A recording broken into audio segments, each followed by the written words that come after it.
Good morning and welcome, everyone, to the Festschrift in honor of the late Professor Brian Cantwell Smith. Welcome to those of you who are joining us here in the room and also to the many people who are joining us online from across the globe. My name is Kelly Lyons, and I'm a professor in the Faculty of Information with the cross appointment of the Department of Computer Science.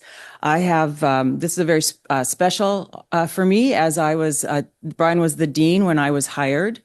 I and many others were very much inspired by his amazing vision for the faculty and joined to help shepherd that vision forward. And it's a great honor to be here to honor him. I'm forever grateful for the opportunity that he gave me to join the University of Toronto, and also for the gift of being his colleague and friend over the years. Before we begin, we wish to acknowledge this land on which the University of Toronto operates. For thousands of years, it has been the traditional land of the Huron-Wendat, the Seneca, and the Mississaugas of the Credit. Today, this meeting place is still the home to many Indigenous people from across Turtle Island, and we're grateful to have this opportunity to work and to gather on this land. So as you know, a Festschrift is a unique occasion. Today, we celebrate the legacy of an esteemed colleague and friend by reflecting on him and the impact of his work. To start things off, I'd like to welcome Javed Mostafa, Professor and Dean of the Faculty of Information, to say a few words of welcome. Javed.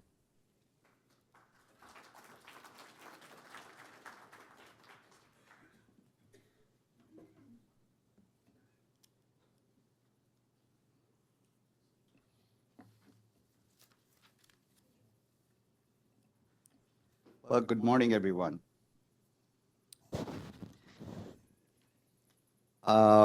Like many of you here, I was privileged to have known Brian before I came to University of Toronto. It is our honor at the Faculty of Information to host this Festschrift, which pays tribute to the work of Professor Brian Cantwell Smith. As Professor Lyons has said, we could not be happier to welcome you here today. Since we have experts from around the world here today, I'm going to let them talk about Brian's scholarly contributions in many fields that he left his mark. I will just say a few words about my connection to Brian and the big footprint that he left at the Faculty of Information. I first met Brian when we both taught at Indiana University, Bloomington, and we were part of this interdisciplinary center called Cognitive Science Center. As I came to know Brian's work, it became apparent to me that he was one of the most innovative thinkers there was when it came to working with the logical basis of ontologies and representations. He was there, that rare scholar who substantially influenced several disciplines, including philosophy, computer and information science, and cognitive science. Today's very interdisciplinary Festschrift is a testament to Brian's range and his achievements, and I'm eager to hear your insights and thoughts. Sadly, Brian and I did not have a chance to work together here at the Faculty of Information, where he was truly a transformative figure. Thanks to his vision and his leadership of the iSchool movement, the faculty grew into a thriving interdisciplinary center with an international reputation. I hear regularly from colleagues here about Brian's innovations and accomplishments. And equally importantly, I also hear about the many friendships he made along the way and his brilliance as a teacher. Many of you here today have firsthand experience of being in his classroom and sometimes his living room as well. Brian was constantly curious to hear from his students and encourage them to speak their minds and develop their thoughts. He had a tremendous knack for making people comfortable, both in the classroom and out.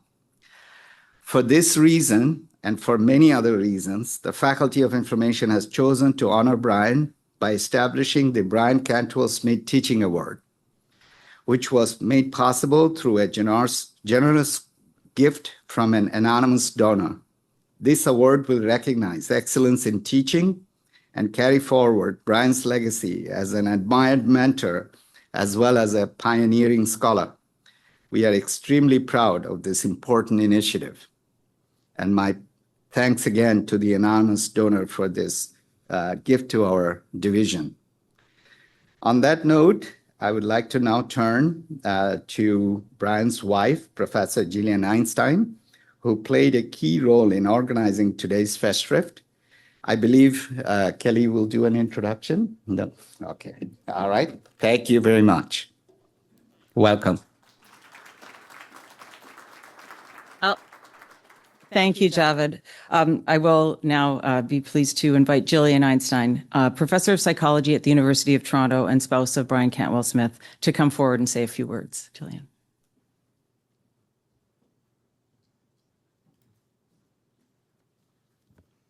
Well, thank you, Kelly.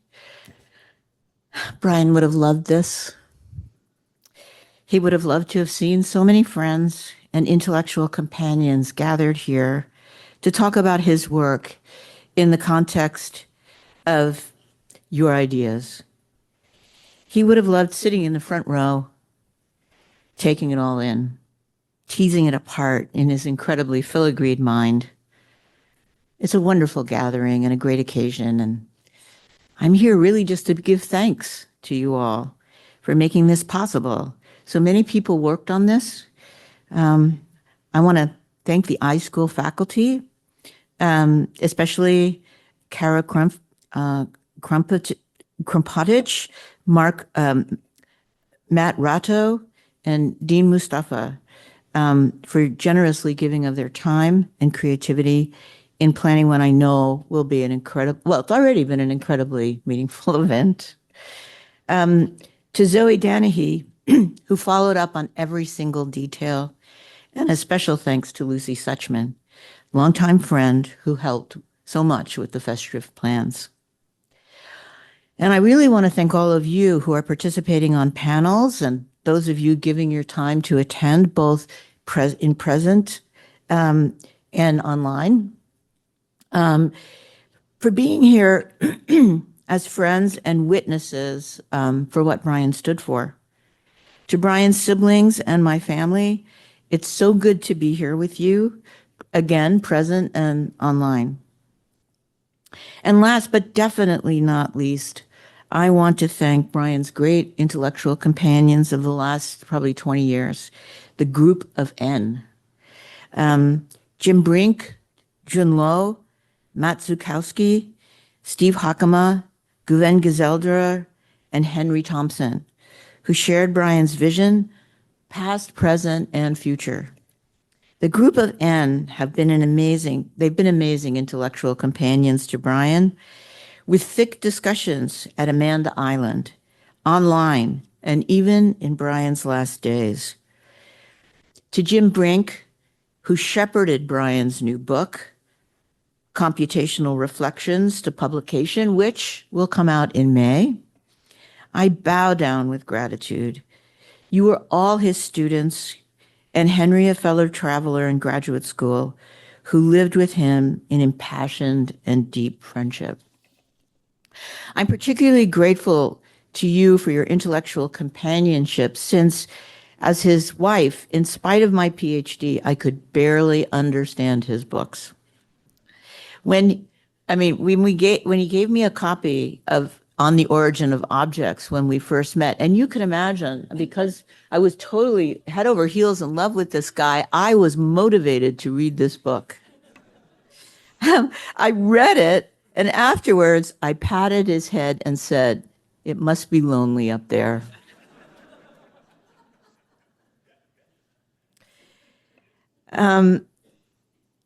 I want to give a special thanks to Reid Hoffman, who I guess is not making remarks today, but Reid was also once a student of Brian's before he knew Epstein, and a benefactor of the chair in AI and the Human to the faculty and to U of T, which really invigorated and enriched Brian's intellectual life in the last 5 years. It made a huge difference in his life. And so I wanted to thank Reid for his generosity. Brian, as you all know, was brilliant. He was courageous. He was heart smart and loving. He was connected to his friends and colleagues with devotion and passion. And when he led the iSchool as dean, all that, plus friendship, wit, and a vision for its future. As a personal aside, I really enjoyed being the dean's wife. I got to know so many of you, as well as the field a little bit, getting to watch the field grow, making new friendships among the faculty, both those who are here and those who were joined under those of you who joined under Brian's watch. You broadened my world as well as Brian's. You likely all remember that Brian used to talk about the importance of dispassionate passion for deep scholarship. And in his life's work, he really exemplified this. Even in the weeks before he died, he was passionately working with Jim Brink, dispassionately editing his own prose to make it really sing, and to really get across his life's work's idea of bringing together matter and mattering. And he was passionately engaging with Guven Gezelderer on a series of interviews about his life's ideas. And if you want to know more about those projects, I'm sorry, we don't have, at the bottom of the slide, see www.ageofsignificance.org, but all his work, finished and unfinished, is up there. But let me quote from the last of those interviews with Guven. He said, I'm going to die soon. Even if I were not to die soon, I think the grip of this causal account that has garnered intentional vocabulary is going to last for a long time. And of course, that causalism, if we can call it that, has such a good pedigree in the physical sciences, it will be hard to dislodge. But its ultimate inadequacy, I hope, emerges. I'm a bit of a romantic. I'm not an optimist, but I'm a romantic.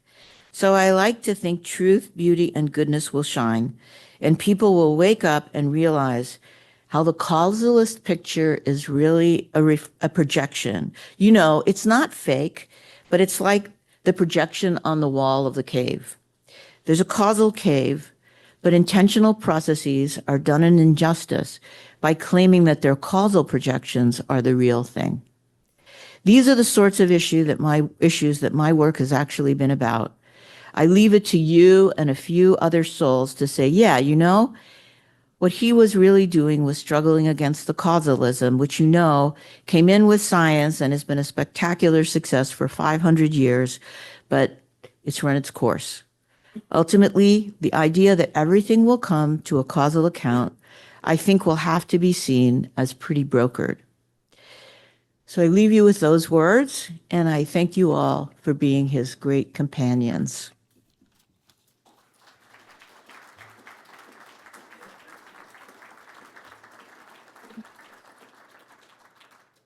Thank you so much, Jillian. What a lovely way to kick this off, the context of Brian as a brilliant scholar and as a human and a wonderful colleague and friend. We have one person. You mentioned Reid Hoffman, Jillian. We do have an address from Reid that has been pre-recorded. Unfortunately, he wasn't able to join us in person. Many of you will know Reid Hoffman from his influential career in AI and tech, helping to build PayPal and founding LinkedIn and Inflection AI. But prior to all of this, Reid was a young student mentored by Brian. And it's with that perspective, we bring you this short video message. So I can't be there with you. Because I think these kinds of events are important. Unfortunately, I'd already scheduled a speaking event. But I thought I might share a few words. Brian meant a great deal to me personally. He was one of the people who showed me that with the depth of a kind of an academic background, you can still actually, in fact, try to do things in the world. And that isn't simply being multidisciplinary, it's being thoughtful. It's how you kind of move from religion to philosophy to, linguistics to computer science, and how you bring them together, and asking questions that are pretty fundamental. And you don't just, for example, take, computer science as just a programming thing, but also as a way of interpreting the world, having epistemology, and making all that happen. And it was really important for kind of where I ended up going, which is part of the reason why, a number of years ago, I got in touch with him and said, look, it's so important that you share some of these ideas. How can I help to get you to write your books? And he's like, I need some time. And I was like, okay. And so we got in that time. That was really awesome. And I think the world is richer for it, both at the time for a man who was simply amazing in many vectors, not just as a thinker, but also as a friend and a family man and all the rest. But the ongoing legacy of now, the entire world has some access to his thinking from the books. And I'm glad this Festschrift is happening. I applaud you. I wish I could be there with you. And my heart goes out to, Brian, his entire family. It's a great loss, but a magnificent life, spirit, and being in contribution.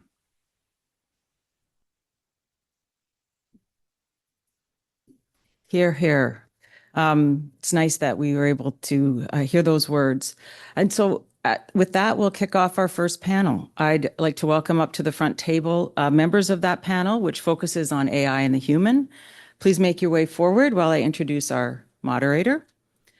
Rohan Alexander is an assistant professor at the University of Toronto, jointly appointed in the Faculty of Information and the Department of Statistical Sciences. His research investigates how we can develop workflows that improve the trustworthiness of data science, and he is particularly interested in the role of testing in data science. So I'll now hand things over to Rohan, and he can introduce the members of our panel. Thank you.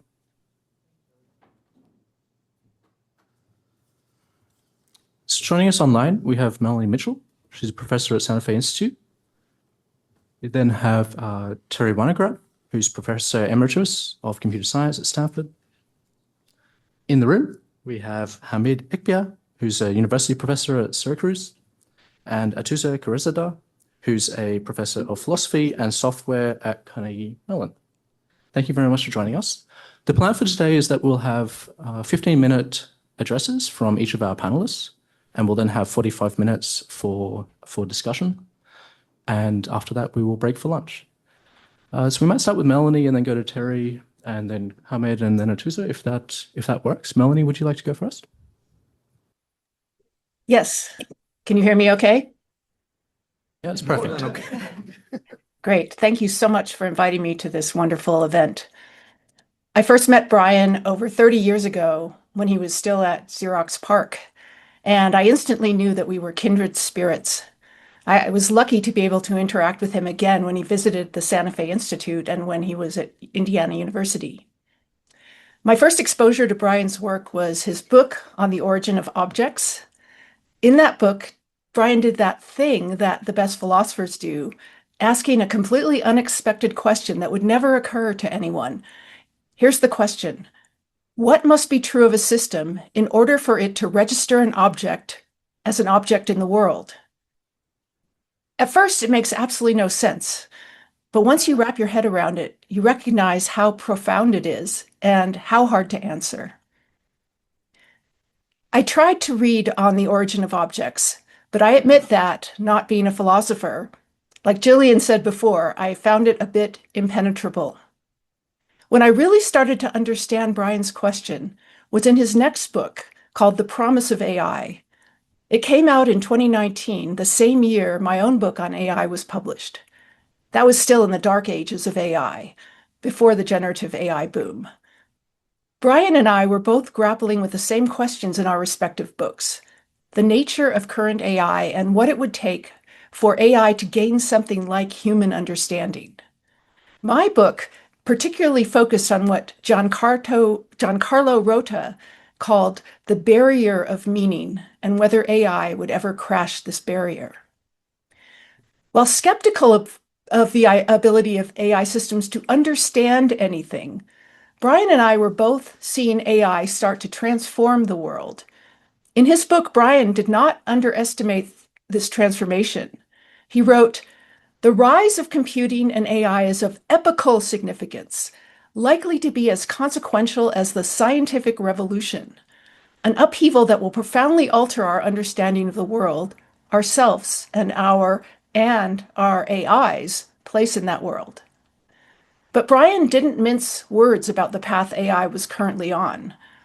He wrote, "Neither deep learning nor other forms of second-wave AI, nor any proposals yet advanced for third wave will lead to genuine intelligence." A main thrust of Brian's book is the difference between what he termed reckoning and judgment.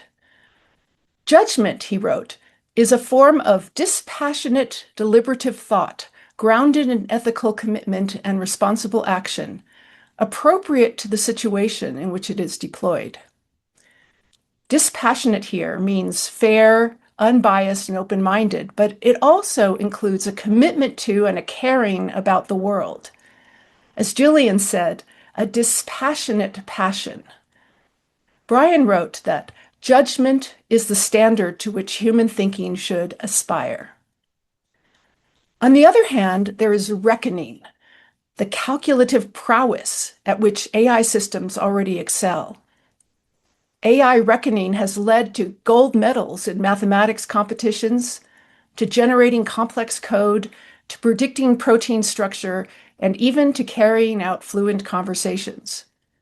But as Brian so importantly pointed out, reckoning without judgment is a dangerous thing.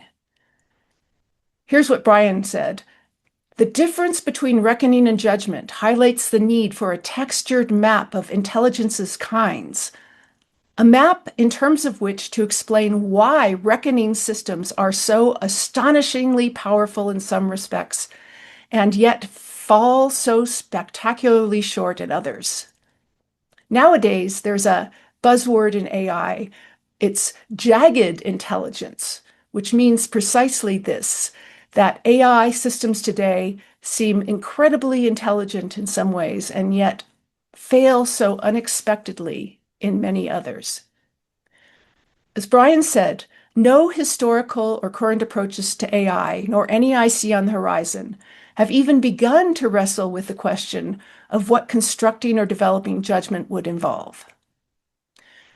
While Brian wrote that in 2019, it remains true today. I also agree completely with what Brian feared most about AI. He wrote, "I take seriously the fact that we will soon need to learn how to live in productive communion with synthetic, intelligent creatures of our own, and ultimately their design. Two things do terrify me, though. One, that we will rely on reckoning systems in situations that require genuine judgment. And two, by being unduly impressed by reckoning prowess, we will shift our expectations on human mental activity in a reckoning direction." In my own book, I quoted the economist Senthil Mullainathan saying the first part another way.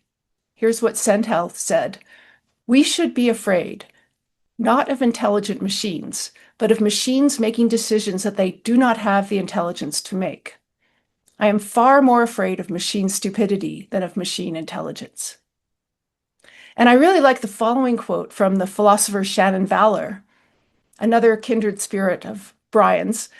She wrote about how she had asked one of the famous AI, quote unquote, godfathers about his claim that we will soon see superhuman AI. Here's Shannon.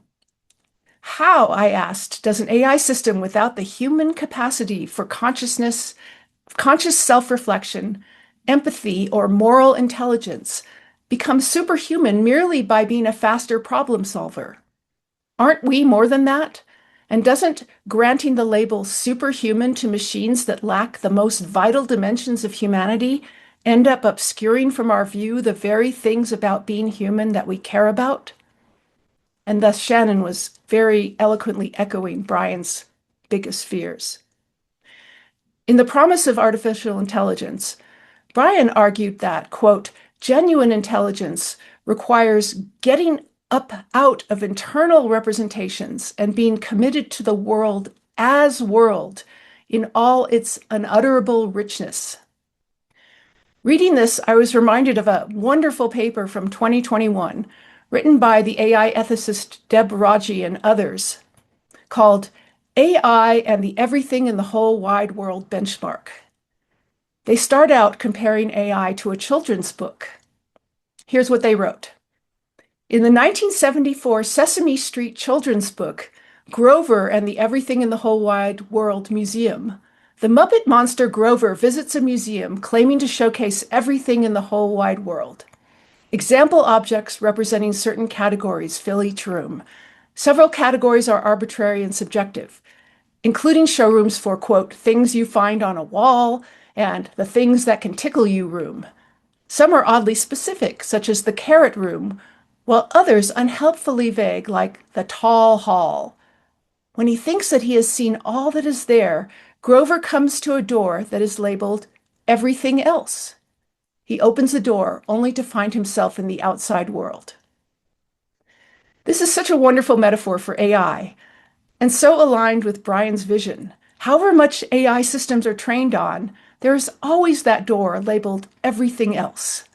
And as yet, AI cannot deal with everything else. How do we humans deal with that daunting everything else? Brian wrote in The Origin of Objects that he had outlined a picture of the world in which objects, properties, and other ontological furniture of the world were recognized as the results of registrational practices, rather than being the pre-given structure of the world. It depicts a world of stupefying detail and complexity, which epistemic agents register, that is, find intelligible, conceptualize, and categorize, in order to be able to speak and think about it and conduct their projects, and so on.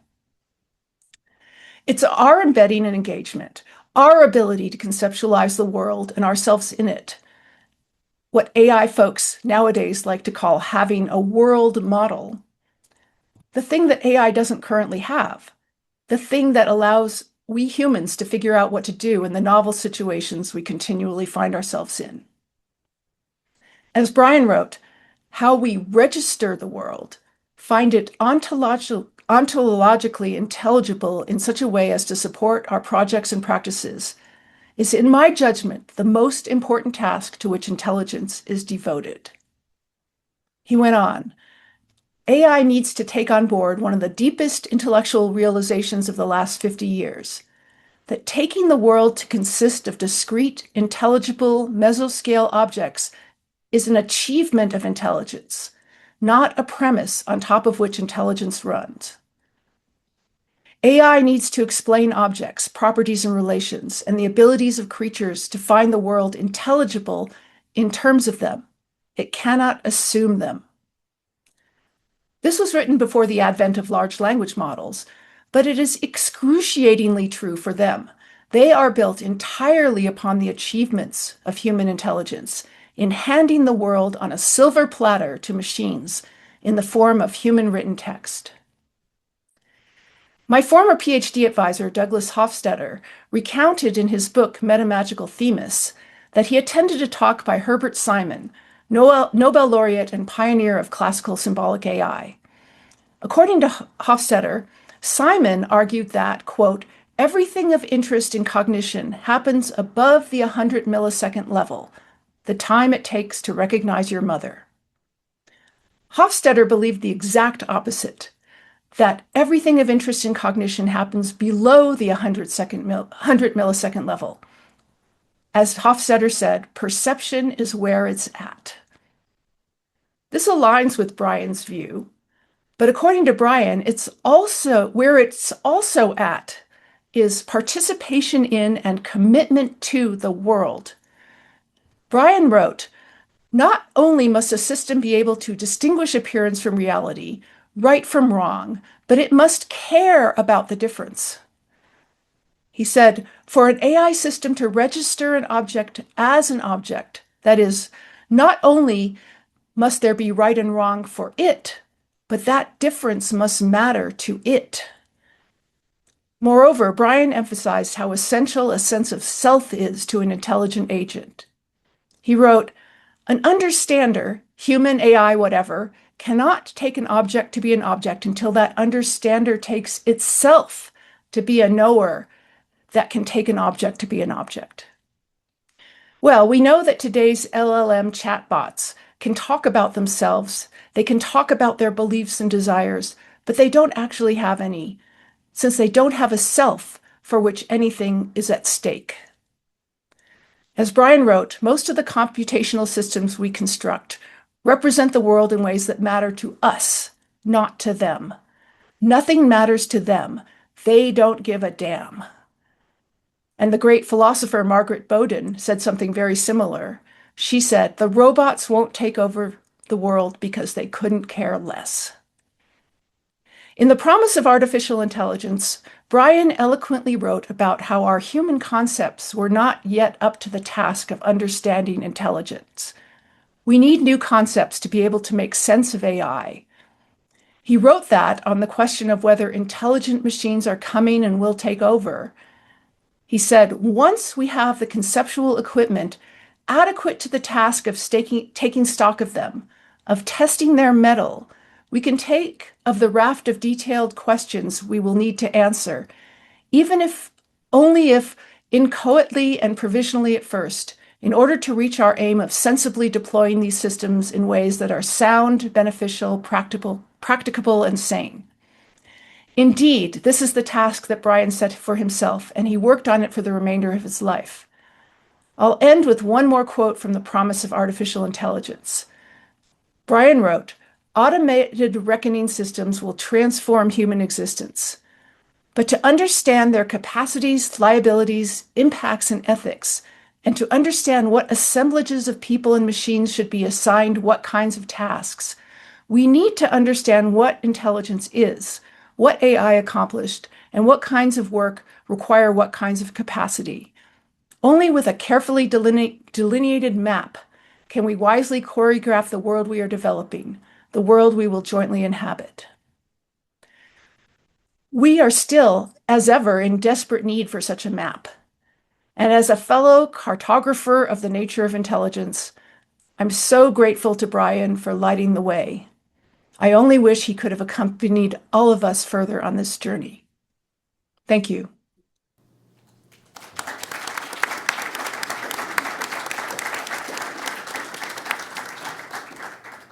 Thank you very much, Melanie. We'll turn to Terry online. Good morning. First, I want to thank Professors Lyons and Dean Mustafa and Professor Einstein for bringing us together and creating this event. It's a wonderful opportunity for all of us to reflect on Brian and what he meant to us. One of my qualifications here is that I can talk about Brian from the very earliest parts of his career. We first met when he was an MIT undergraduate in the early 1970s.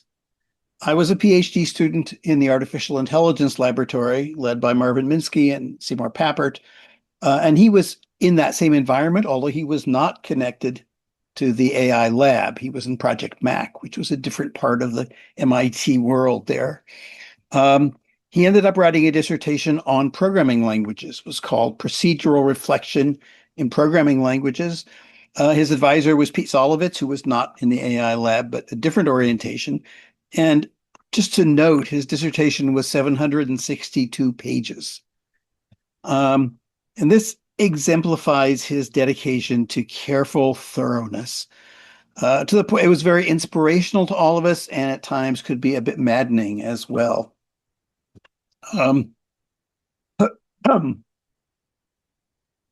But his real influences were not in doing artificial intelligence or in conventional computer science systems research, but in the understanding of the nature of computing and its relationship to human activity and understanding.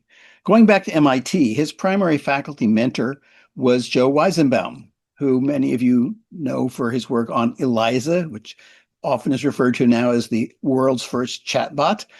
And you can see the reflection of Joe's thought in the book titles. Joe's book, in which he elaborated his ideas about artificial intelligence and computers, was called Computer Power and Human Reason, From Judgment to Calculation. Brian's book is The Promise of Artificial Intelligence, Reckoning and Judgment.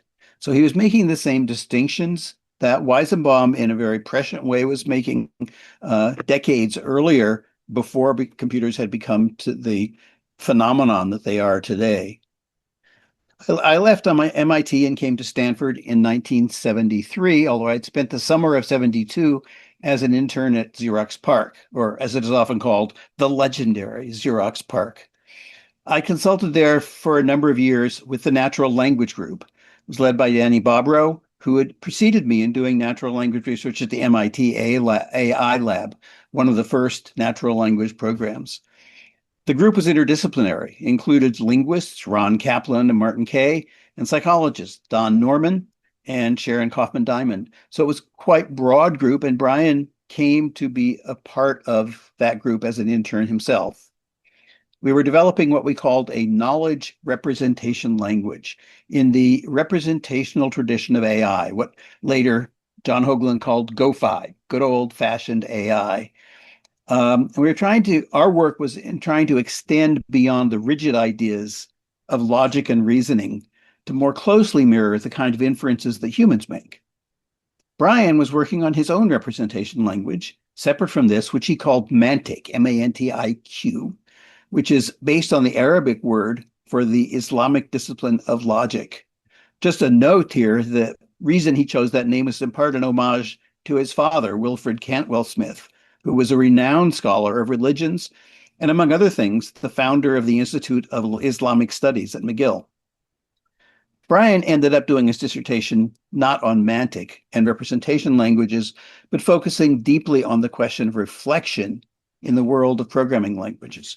And as Gillian mentioned, his book is coming out this year that he worked on with help from many friends, called Computational Reflections. And it deals with really the main topic of that work.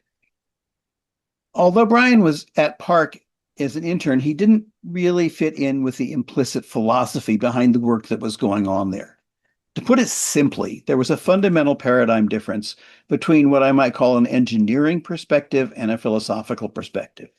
The engineering perspective, which is what Danny Bobrow and I and other people working on language at that time, was that you pulled together whatever ideas you could enlist in order to produce plausible results. It was the building mentality. The philosophical perspective is that you understand the fundamental issues deeply and then build in a way that reflects them consistently. Brian was in his heart a philosopher.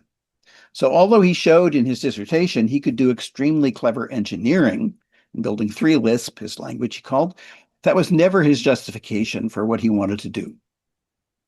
As a side note, during those same years at PARC, I was part of a group which led to the formation of the group Computer Professionals for Social Responsibility, of which Brian became the first president.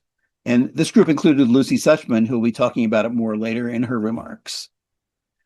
Brian and I were then both engaged in the creation of the Center for the Study of Language and Information, CSLI, which brought together researchers from Stanford, SRI, and Xerox PARC. Again, it was interdisciplinary, but he and I were engaged in very different research directions at that point.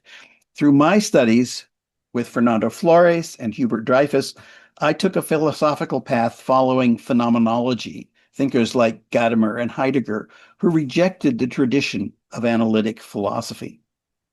Brian stayed clearly within the analytical framework, and his close interactions at Stanford were with John Perry and John Barweiss, the latter of whom he later followed to Indiana University. His analysis, though, as shown in his book, which has been mentioned several times now, on the origins of objects, ended up with critiques that were interestingly related to phenomenology and that were at the heart of theories of computation and AI. Based on a sustained critique of the formal ontological tradition, he presented what he called an argument for an embedded, participatory, irreductionist metaphysical alternative. And as a couple of you have pointed out, this is not easy to understand, but it's really the basis for a lot of deep thinking. He also then laid out the consequences of this alternative foundation for computational intelligence in his book, The Promise of Artificial Intelligence. I can't do justice to the whole argument of this book in a few short remarks, but I just want to point out I was very amused by the report in the official university online memorial for Brian that Jeff Hinton, who's one of the patron saints of current AI, said, and I quote he said, Brian and I, quote, completely disagreed on the nature of intelligence. I think part of the disagreement was whether the current chatbots really understand what they're saying. I think they really do understand what they're saying, and they understand it in the same way as we understand it. To put it mildly, Brian did not agree. But more than just arguing the metaphysics of what it means to really understand, Brian's work really pushes on the question of how should we integrate AI into our human world? I mentioned his early influence of Joe Weizenbaum, who was always less concerned by computing as a technology than by computing as an ideology. That is, in the belief that a computer can and should be made to do everything that a human being can do. Weizenbaum wrote in Computer Power and Human Reason, we should never substitute a computer system for a human function that involves interpersonal respect, understanding, and love. Living well with computers means putting them in their proper place as aids to calculation, never judgment. This was Brian's deep-held conviction as well. He warned that a world driven by AI but devoid of compassion is a profoundly dangerous place. We may be creating a future rich in technology, but impoverished in wisdom, connection, and care. Let me pause a minute to examine the language that you find that drives his argument. His argument is that we need to create divisions of labor between humans and AI that are sustainable, honorable, and humane. And he argues that this requires judgment that is based on authenticity, deference, and engagement in the world. These are all difficult words to pin down, and I'm not going to try to analyze the definitions, but I want to look at the values that lie behind Brian's choice to foreground these terms. First, authenticity. I mean, there's no better word to sort of characterize Brian's life. He lived in an authentic way, totally open to other people, open to ideas, and putting out who he was himself in a way that made no pretense. The second, which is critical to his philosophy, is what he called deference. You picked the same quote that Melanie did, committed to deferring as being committed to the world as world in all its unutterable richness. Great phrase that he came up with. It's not an abstract and formal model of the world, but what he used to call full-blooded. And finally, engagement. Engagement is not just having an embodied interaction with the world, but being engaged with committed care. One of my favorite comments about AI is from a longtime friend and colleague of Brian's, who unfortunately died young, the philosopher John Hogeland. And his now renowned aphorism, which was developed in many papers and books by him and by many others, was, quote, the problem with artificial intelligence is that computers don't give a damn. And that's really the essence of the matter for Brian. Brian was never afraid to stand up for the essential essence of giving a damn about people and life and the unutterable richness of the world. We all miss his wisdom and want to carry on his vision. Thank you.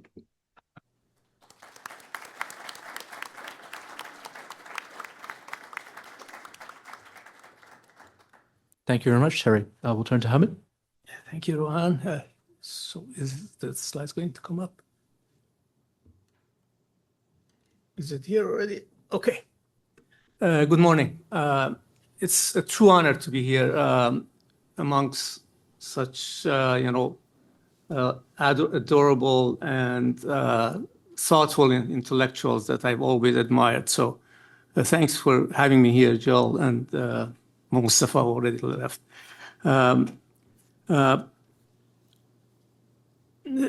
We want to celebrate the life and work of Brian, whose ideas continue to shape how we think about computing and philosophy. but also about where we stand as human beings. I'd like to start on that last note and briefly talk about Brian the person before Brian the thinker, even if this means dropping the civility of separating the person from the idea, as Philip Reitz put a while back. I met Brian exactly like many other people in this room, exactly 30 years ago as a student, along with some other friends who are with us today. Stephen's here and some other people. Very quickly, we developed a relationship that is hard to put into words. The very first word that comes to my mind when I think about that relationship is friend.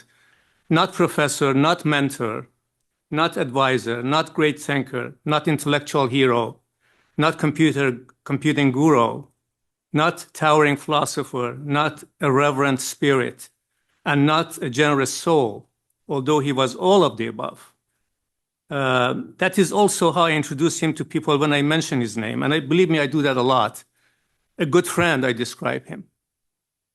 Sometimes, however, I catch myself in the act, wondering if that is an accurate characterization of our relationship. For friendship, as we know, is a mutual enterprise, a two-way street involving an intellectual partnership, as Brian said about his relationship with John Hoagland, somewhere I think it was in his book, in the introduction. And I'm not sure if I can safely describe my relationship to Brian in those terms as an intellectual partnership. What I can say is that for 30 long years, we had an ongoing but intermittent conversation.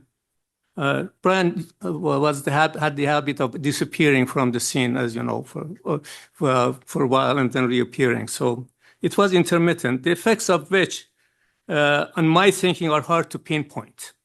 Because like any good thinker, Brian's is a way of thinking which goes beyond specifics. It's a system of thought, touching topics in computing, metaphysics, epistemology, moral philosophy, and AI, of course. That being said, there's one idea of his that especially resonates with current developments, and that is what he called preemptive registration early on. That is a tendency for a theorist or observer to write a project or impose or inscribe a set of ontological assumptions onto the on a computational system, and then to read those assumptions or their consequences back off the system as if that constituted an independent empirical discovery or theoretical result. This tendency, I think, continues to be a common fallacy among AI practitioners, a fallacy that has now infiltrated the bigger society in an expanded form of the ELIZA effect, where people project their own experiences and expectations onto, for instance, AI companions enabled by large language models. We can perhaps come back to this during the Q&A or later in the other panels. But back to my earlier point, I've been left wondering how best to frame Brian's system of thought. Given his interest in ontology, I settled on the ontology of a friend, focusing on three interrelated aspects of his thought: metaphysics, mechanism, and morality. To make this palatable and hopefully more relatable, given how abstract he was, I like to plagiarize, along with some poetic license, drawing on Melville, Hugo, and Nietzsche, to describe Brian as the Ishmael of realism, Jean Valjean of computing, and Zarathustra of morality. Let me start with Melville's Ishmael, who describes himself in the following words: "Call me Ishmael. As for me, I am tormented with an everlasting itch for things remote. I love to sail forbidden seas and land on barbarous coasts.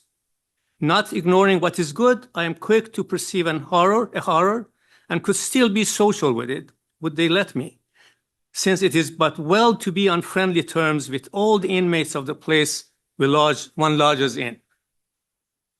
Those of us who know Brian would immediately recognize a resonance here. Like Ishmael, Brian had a compulsion for adventure, dangerous exploration, and the desire to experience the unknown, remote, and unconventional. For Brian, however, those remote things were not merely forbidden seas or barbarous coasts, although deep down he had an interest in them too, right? but non-local entities that are not within the range of our immediate causal axis, which for him essentially meant almost everything. He understood very well that the world is messy and that this was a key reason why symbolic AI, or which he described as first wave AI, didn't work. By the same token, he recognized that we are all inmates of the place we lodge in. And he took this very seriously. That's at least how I understand his metaphysical realism and his commitment to the world and to the things that constitute it, as remote as they might be. I'm sure we'll hear about this aspect of Brian's science in the second, or we already have actually, but also in the other panel. So let me move on to the next aspect, which is about mechanism. So the question here is, how do we, having recognized the world as messy, what to do about this? How do we deal with it? This is the daunting challenge, which Brian described as the most epic intellectual struggle of the day. That is where the mechanical sciences will be able to explain the constitutive character of the human condition. That epic intellectual struggle occupied him for well over half a century, giving rise to a multi-volume book project called The Age of Significance, as we know. It was here where he challenged the prevailing aspirations of AI, computer science, and even science in general to fully explain the world. This is Brian. I will argue that for principled reasons, meaning, interpretation, intentionality, and the like will never succumb to purely local mechanical or causal explanation. And that for that reason, intentional phenomena, including computing, will never be adequately understood within the strictures of science as we currently know it. All this leads Brian to the rather counterintuitive conclusion that nothing is effective, which in turn leads me to call him the Jean Valjean of computing. Brian was fond of asking formidable questions that no one, including perhaps himself, could answer. And he was keenly aware of this. For instance, when he said, some might suggest, many in fact have suggested, that I get with the program and realize that science progresses, language evolves, and the hegemonic spread of causal explanation is unstoppable, and that mechanical relations of various sorts are what semantics now means. But my brief, I think he meant beef, is not with words. I have to say that I was not among those many, who suggested that he'd get with the program. I don't know if there are any people in the room who did. Can you raise your hands? I meant you, Jeff. Yeah, exactly. Okay. All right. Finally, this takes me to Zarathustra, whom Nietzsche characterized as the first immoralist, overcoming the traditional morality he originally created, namely the dichotomy between good and evil. Zarathustra was the first to see in the struggle, this is what Nietzsche says about Zarathustra, was the first to see in the struggle between good and evil the essential wheel in the working of things, the translation of morality into the realm of metaphysics. Does that sound familiar? The translation of morality into the realm of metaphysics as force, cause, end itself in his work. But the very question suggests its own answer.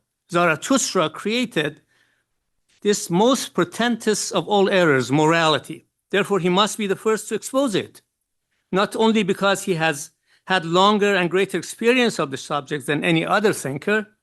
All history is indeed the experimental refutation of the theory of the so-called moral order of things, but because of the more important fact that Zarathustra was the most truthful of thinkers. Zarathustra was the most truthful of thinkers. To tell the truth and to aim straight. That is the first Persian virtue.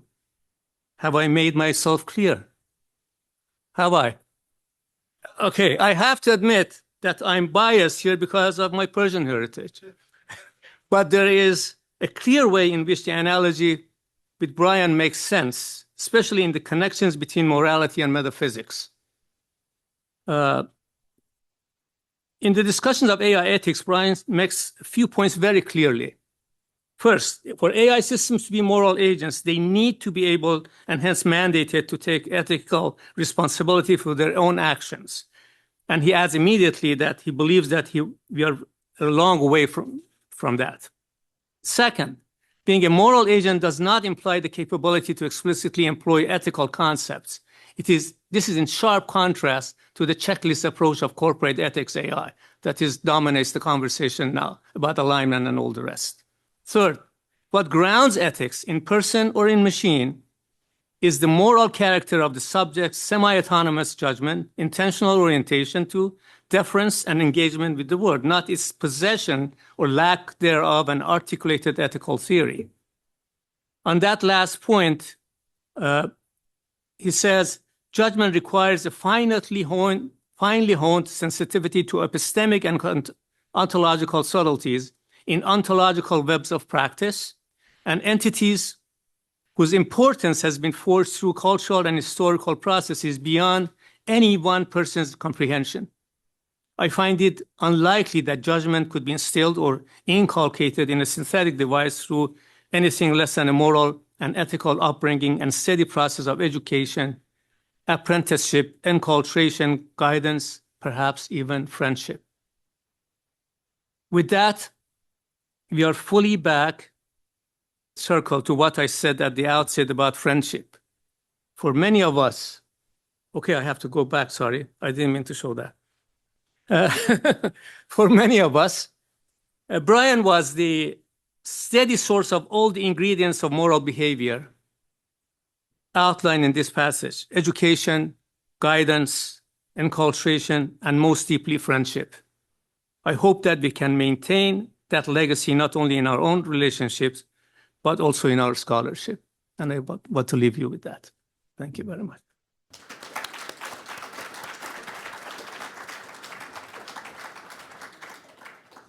Thank you very much, Hamid. Atoosa?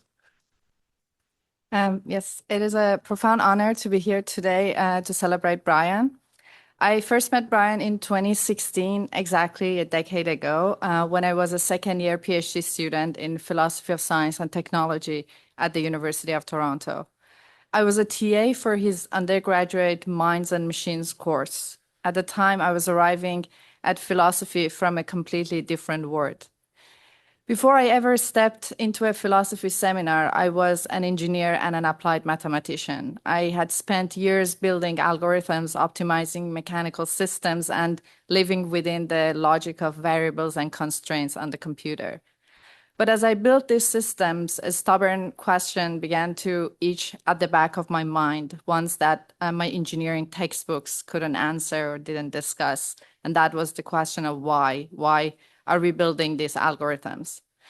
That question stuck to me. It became a bit of an obsession that eventually led me to Brian's door and to where I am now. And that TA-ship in 2016 indeed grew into an intellectual relationship that anchored my time in Toronto and beyond. I last saw Brian in the summer of 2023. He and his wife, Jill, hosted me on their balcony in Toronto. It was the first time I had seen him since his diagnosis, and I didn't know what to expect. Brian looked pale, but his face held a quiet, smiling composure that made him look more at peace than ever. He told me about his efforts to finish his new book and a lot of open questions that he's still occupied with and he wished he had more time to think about. So I stand here today as an assistant professor at Carnegie Mellon University, working at the intersection of philosophy and artificial intelligence. And I want to share with you two fundamental lessons that Brian gave me going forward. The first lesson was kick your existential passion into your philosophical work and let that philosophical work impact the AI researchers. In our field, I think there is a caricature of two types of philosophers. The first groups are ones that I call the learned accumulators. These are the philosophers who are trained from an early age to recognize the established problems of philosophy as they appear in the canon. They navigate the field with precision, building meticulous expertise within a niche, introduce new philosophical puzzles that are interesting for undergraduate and graduate students, guided by what they learn from their syllabus. It is a rigorous, disciplined, and an essential scholarly path. The second group are those who come to philosophy from the school of life. For this group, and I believe Brian and I both fall into this camp, philosophical questions are not simple puzzles to be solved. They are impositions on us by the world in which we live. They are the questions that refuse to leave you alone because they're rooted in the visceral reality of how you live, how you work, how you build, and what you become. For this group, the philosophical work is an expression of who you are. It is a commitment of the self that can't be separated from the thoughts. In 2019, leveraging Brian's years of experience teaching topics in the history and philosophy of AI, I designed and taught my first undergraduate course at the University of Toronto. It was on history and philosophy of technology. In my class, with my students coming from computer science, statistics, and a few philosophy students, we discussed topics from the origin of computation to more modern-day concerns like Edward Snowden and digital privacy. I still recall the joy of that first class, engaging a diverse group of students eager to debate the tension between technology, state trust, freedom, and safety right from the beginning, right from the times of undergraduate studies. These students were not only captivated by the philosophical readings that some famous people wrote, but they found every topic that we discussed resonating with their own identities and experiences as social citizens.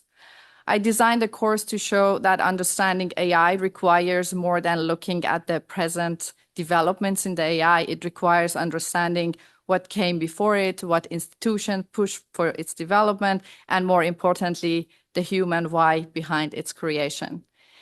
That motivation that Brian gave me has been with me since then, and all the courses that I teach at the Carnegie Mellon University are basically based on this insight. So in relation to philosophy and AI, I think there are three ways to philosophize about our condition, at least in the literature. The popular futurists of the late 20th and 21st centuries, like Hans Moravec and Ray Kurzweil, they have long championed a very specific narrative of the future, of technical inevitability. And their vision basically is anchored in this relentless math of Moore's laws and various different laws that are the extension of that law, which is the exponential doubling of computing power, which would lead to a moment in history called technological singularity. And at this hypothetical point, AI surpasses human intelligence and triggers a runaway effect of self-improvement. While the popular futurist understanding of AI is vast and deep, their philosophy of the human condition is often surprisingly thin. In the popular futurist views, the human being is becoming essentially a legacy system, a mere biological substrata waiting to be upgraded, merged, or replaced by a godlike machine. So basically, the human should always run after the developments of this godlike machine. On the opposite side of the spectrum are some deep humanist philosophers, exemplified by figures like Alistair MacIntyre.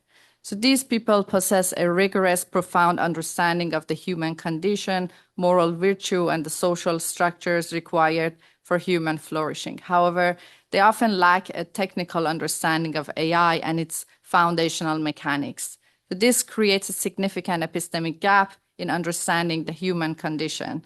While they can speak eloquently about the soul and ethics, they often struggle to address the specific transformative reality of the human. They possess the high philosophy required to understand humans, but often operate with a low or no AI literacy that leaves them disconnected from the engine of the future. Brian, he searched to bridge this divide by bringing the best of the both worlds to his work, in my view. He refused to choose between the technical depth of Kurzweil and the philosophical rigor of Alistair MacIntyre. Instead, he framed the entire question about the future of humanity and AI by pushing us to start right from the beginning to philosophize about a dual condition that we are all going through, and that's a grasp of human transformation with AI, but always having the human transformation right at the beginning of the conversations. And so he challenged us to ask if we could adopt a rich stance, basically trying to understand what is happening to human condition given technological singularity. And I think maybe one way to reframe some of his works could be to say that he tries to work towards a philosophy of techno-human condition. So he wanted to explain the human condition with the AI, but always talking about the human condition and not just a technological condition. Brian's rare synthesis of expertise deeply shaped my own research trajectory. So over the last several years, I have worked to reframe debates surrounding AI and the future of humanity to reintegrate the human bit into these discussions as much as possible. I have argued philosophically and I have demonstrated empirically that AI safety is not only a technical puzzle regarding artificial superintelligence. I have argued that existential risk is not only focused on a Terminator scenario, and there are various different ways in which the badness of the humans empowered by AI can bring us to horrific futuristic situations.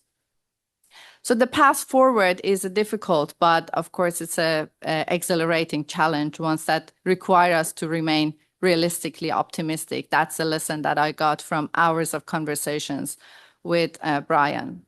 I'm currently writing a book that basically culminates and expands upon these previous works, offering my perspective on the future of humanity and AI, which is a future in which the goodness and badness of humanity enhanced by AI is going to be visible in the combat field. And so it is not going to be a fight between humanity on the one side and artificial superintelligence on the other side, but it is going to be between a creature that we are not talking about it enough. We can call it human eye, and some digital minds that maybe lack human judgments. My only regret is that Brian is not here to offer his feedback. The second lesson from Brian is, for me, has been that genuine intelligence requires giving a damn. That could become at some point the intelligence of some fancy artificial systems in the future. I do not reject that premise, but basically we have genuine intelligence, and that means that we require to give a damn. This is a lesson that sits at the heart of his book on the promise of AI. We've talked about that quite a lot, but I want to reiterate the articulation of the difference between these two concepts of reckoning and judgment. So reckoning is what our current AI excels as. It is a sequences of calculations. A computer can reckon better than any human maybe. It can beat us at chess in some particular games, or it can label every pixel in a photo. We cannot reject the premise of the reckoning capabilities of computers. But judgment is relates to practical ethics, to practical virtue, to contextual reflections and responsibilities. And it is thought to be guided by ethical commitments and an understanding of the very complex situations in which human deliberations and inference occurs. So Brian's central claim was that AI built on deep learning is fundamentally incapable of giving a damn about the results of its own reckoning.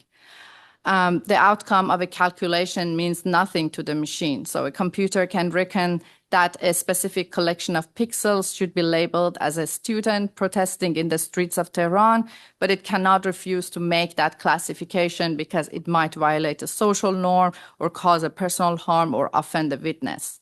Basically, this system lacks the moral friction that defines human decision-making, and that moral friction is rooted in a set of unknown complex reasoning systems that maybe we carry within human judgment, but they're very core to our social beings. So we are currently in an era where we are attempting to actually engineer this ethics or capabilities for judgment into AI systems by mechanisms such as reinforcement learning from human feedback. Various different AI researchers are trying to teach AI to avoid certain topics or to prioritize safety and ethics by rewarding some good answers and punishing bad ones. But I think, as Brian would argue, this is still just a more sophisticated form of reckoning. The AI is an choosing itself to be ethical in particular contextual situation by itself. It is optimizing for a reward signal provided by a human rater to it. The dynamic human context, the deep implicit understanding of why a life is worth saving or why a specific trade-off is necessary, remains fundamentally external to machines. This is because we still do not understand the computational or biological details of how we ourselves process important judgmental values. For a human, choosing between two difficult options involves a sort of a felt responsibility. For an AI, it is merely a weight adjustment in a neural network. Because we can't precisely map our felt responsibility to their mathematical optimization, I think we cannot assume the two are in any way equivalent. So anyways, thank you, Brian, for hundreds of hours of conversations, and most of all for teaching me that the highest form of intelligence is simply giving a damn to our technomoral human condition. Thank you.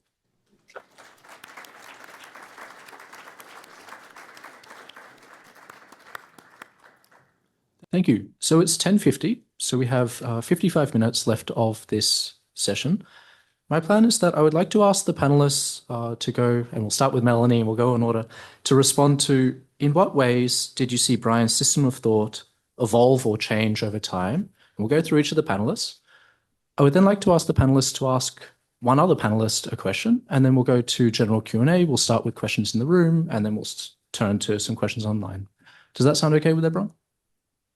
So Melanie, if you'd like to start, so in what ways did you see Brian's system of thought evolve or change over time, please?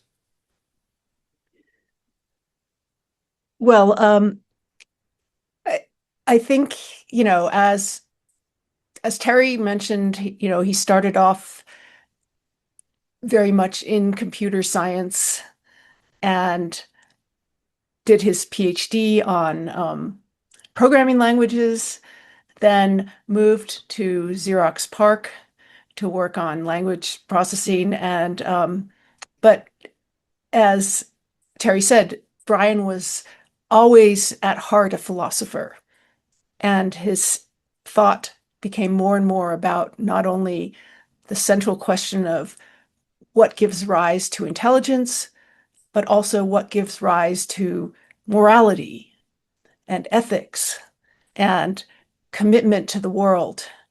And this, I think, grew out of his own deep commitment to the world and his own deep commitment to making a better world with technology. And I saw that happen, throughout his career, and especially kind of culminating in the Promise of AI, his book, in which he argued that this was the key to making AI do what it should do for us rather than what maybe big tech companies want it to do for us.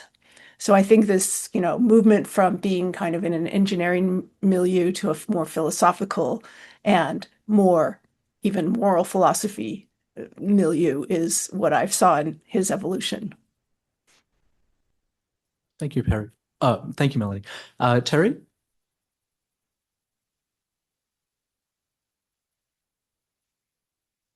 You're muted. You're muted, Terry.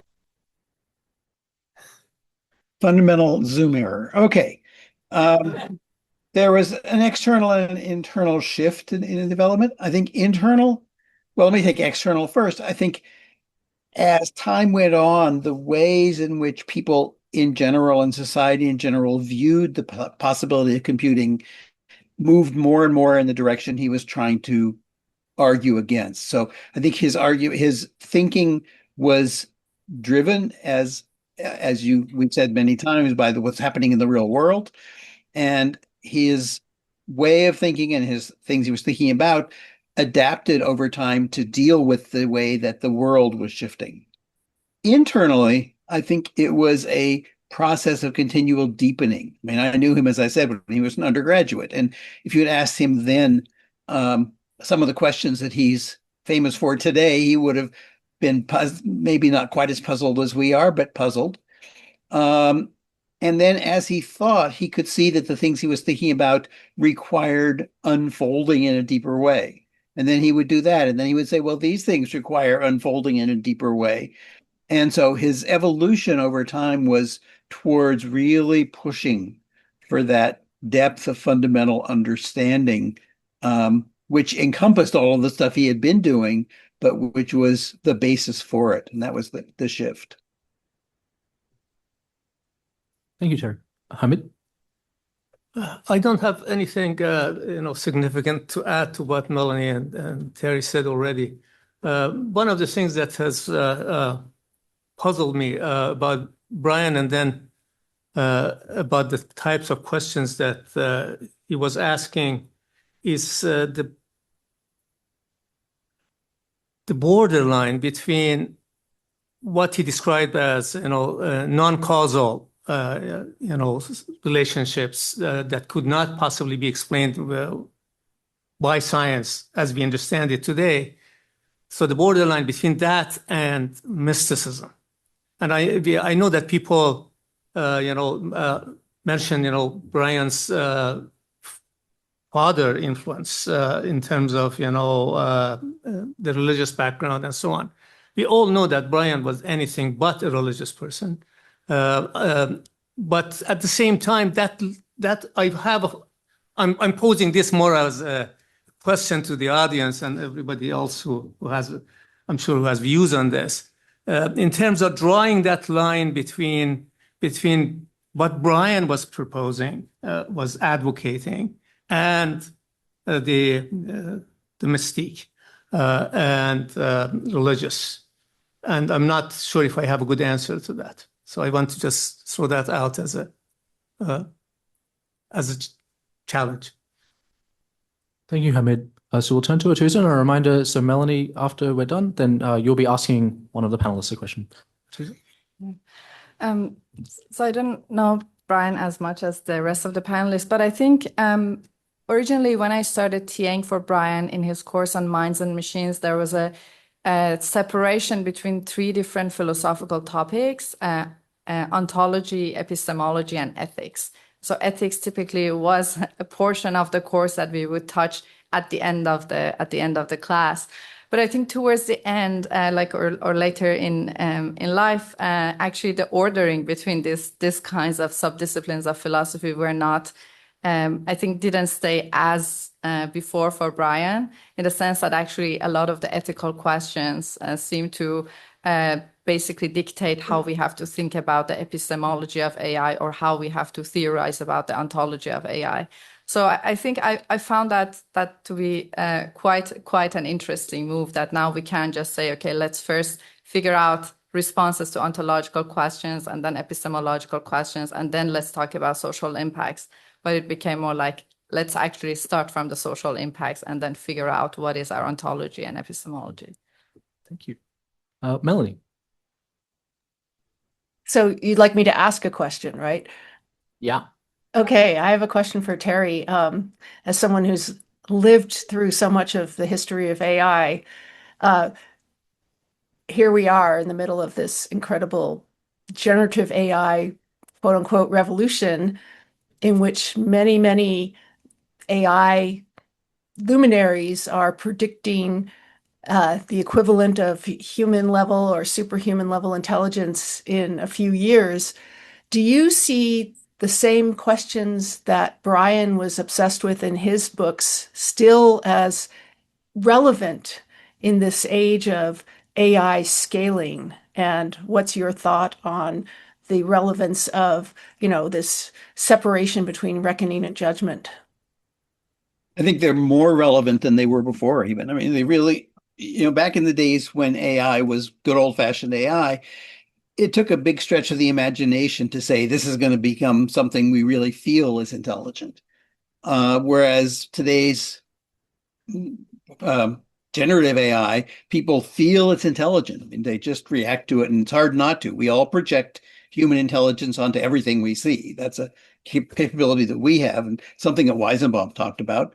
And that therefore, because it's so easy to project what we think is human intelligence onto the behavior of things like the chatbots, it's even more important than ever to stop and say, wait a minute, what is that? Is that the real judgment, and to use his categories, judgment, or is that just calculation?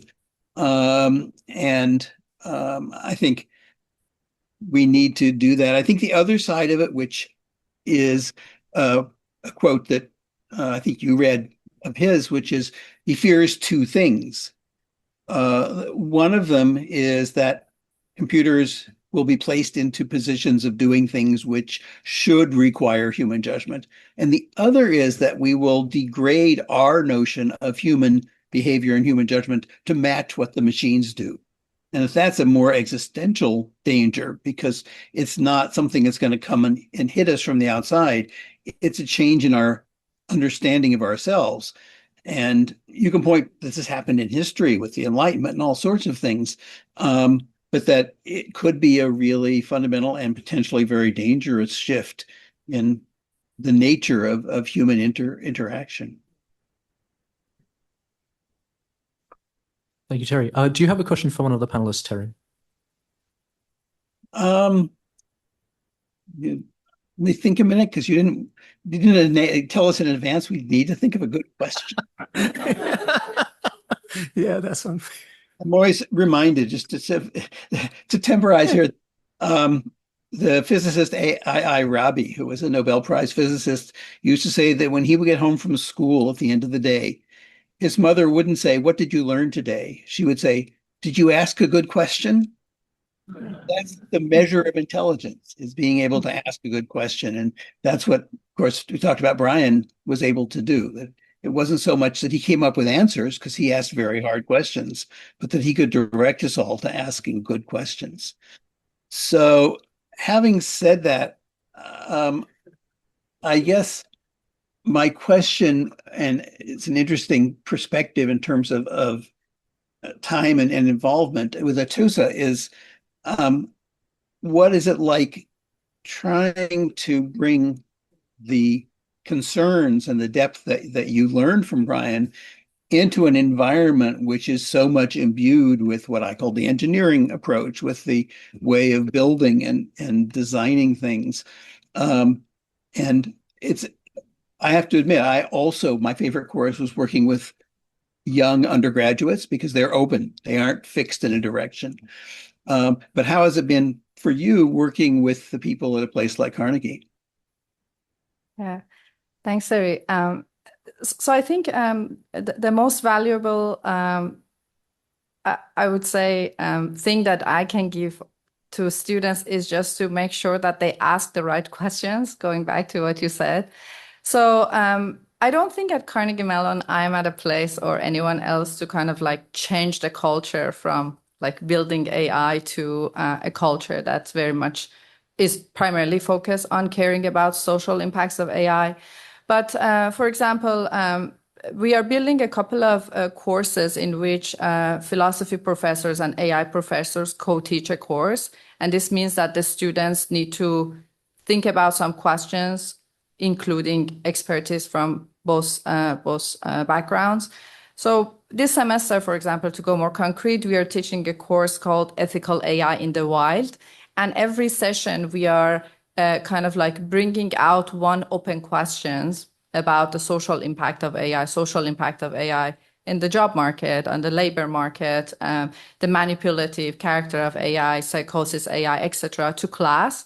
So we read engineering texts about like how these systems are behaving, and then we read some examples, and then we ask some questions, and the students are supposed to discuss and reflect on these questions.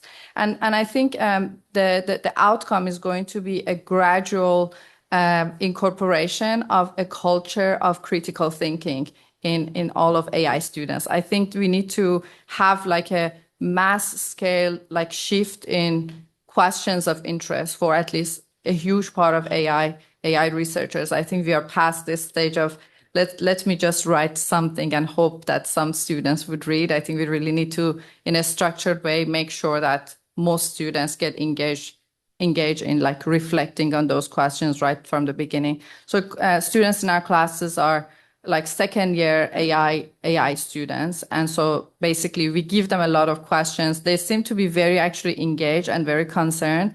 Like we have some robotics, for example, undergrad students who are now very skeptical of efforts for like replacing human drivers with like self-driving cars because they are concerned about what is going to happen to the economic conditions of life of those drivers whose job will be lost.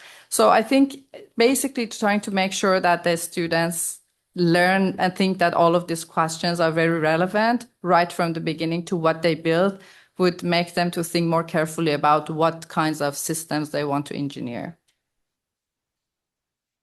Thank you very much. Hamid, What should I do? do you have a question for one of the panelists? As Terry said, you kind of caught us off guard here. So we have to improvise. I want to go back to what actually Terry said about the capability of asking questions. If somebody asks you, what is the most distinctive attribute of being a human that is missing in current AI, what would you answer? What would you say? I mean, don't say, we give a damn on computers. That's cheating. Brian already said that. Say something different.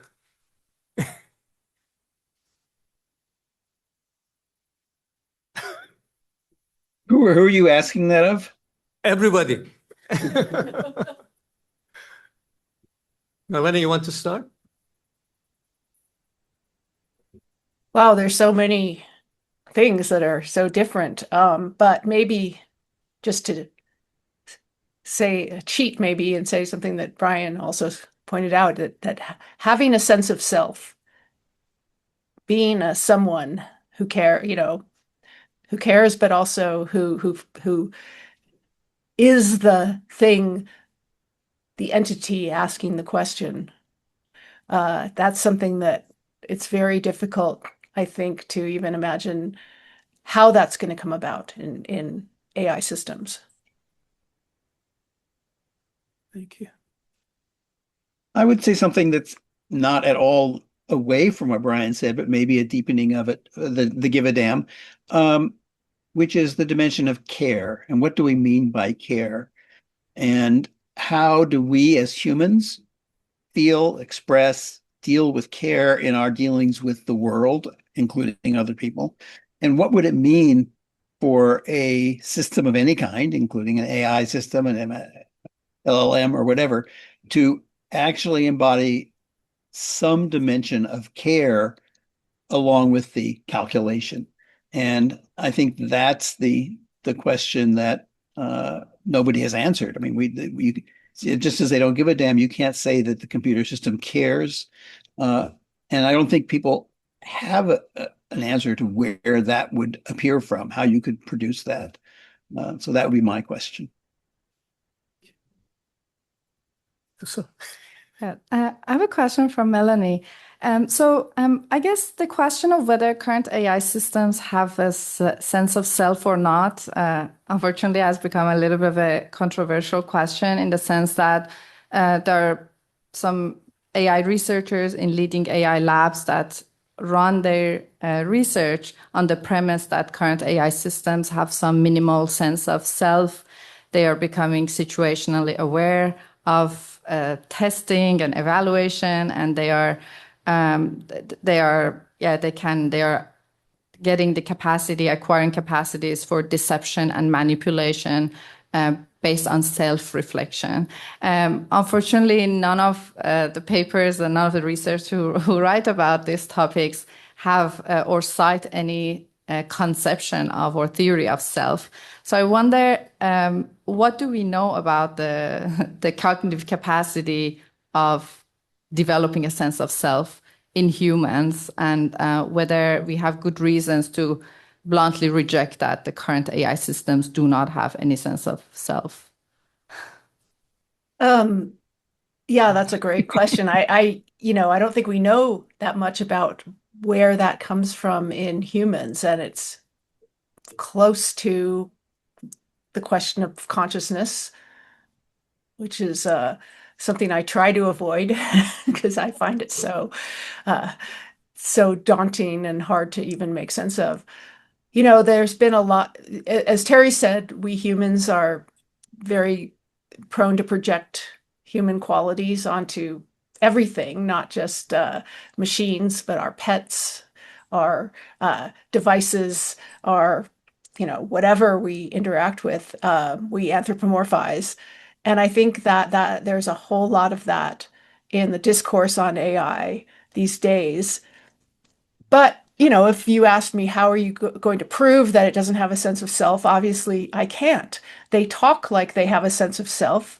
They've been designed to do that, I think, for partially commercial purposes. And they seem to have this capacity to deceive and to plot and to, kind of gaslight us.